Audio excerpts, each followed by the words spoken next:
The Shape of Water stars Sally Hawkins. She plays a janitor at this facility during the Cold War, and she discovers this creature that's being kept there for tests, etc., as the people working there do believe that this creature could end the war.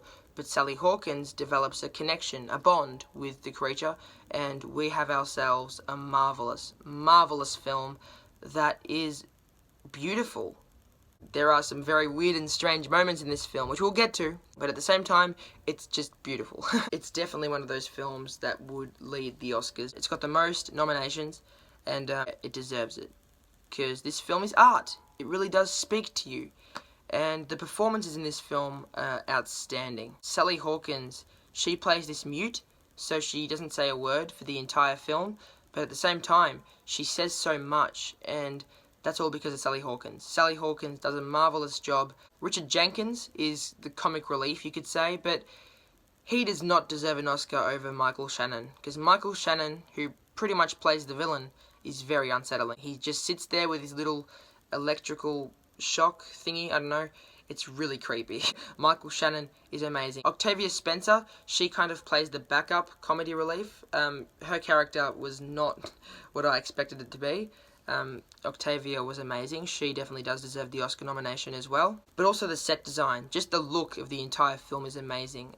The apartments, like, they just look so colourful, but at the same time so grey, and I love that. And also, speaking of the look of things, this creature,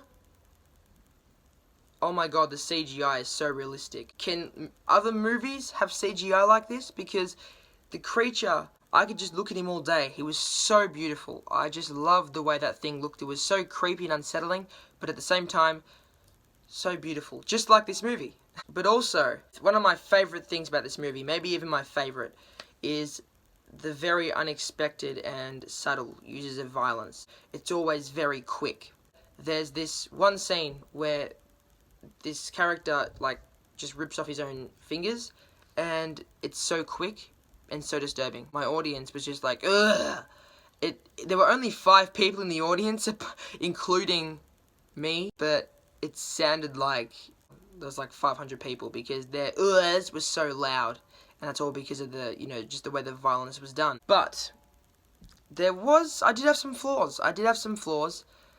It's in the second act, it definitely started to feel like it was just kind of scene after scene. I don't feel like this film needed to be 2 hours long.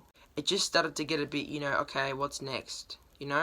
Kind of like a pause for the film. And the second act didn't impress me too much. I don't know. There's one sequence, it's very intense. That's the only bit in the second act where I was like, yeah, it's captivating, let's do that more. But no, after that, and for the rest of the second act, it starts to get a bit, scene after scene, alright, what's next? And once it got to the third act, it was back on track. It's just that second act that's, a bit meh. The first act and the third act, though, whoa, I was in love. I was in love. But also the ending.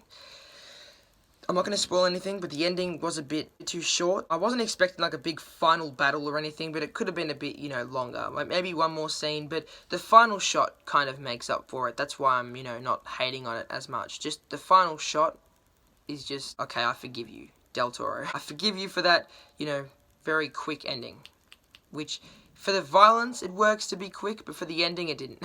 Apart from that, this film is really just art. It's the reason why you love movies if you do, and I would definitely check it out. It's Del Toro's best in years, and I'm gonna give it an 8 out of 10. The reason why it's not at like 10 or anything is because of that second act. Just that second act that kind of threw me off. Everything else, fantastic. So definitely check out The Shape of Water if you haven't. I'm not going to review The Darkest Hour, alright? I'm not going to review The Darkest Hour. I'm sorry. I know it's a Best Picture nominee, and I said I was going to review all Best Picture nominees, but here's my quick thoughts. It's a political movie that's kind of boring, and I understood it.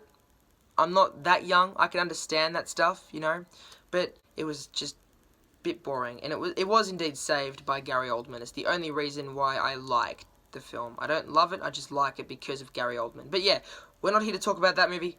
Shape of Water, fantastic. Thank you for watching this review, everyone, and yeah, I will see you all next time.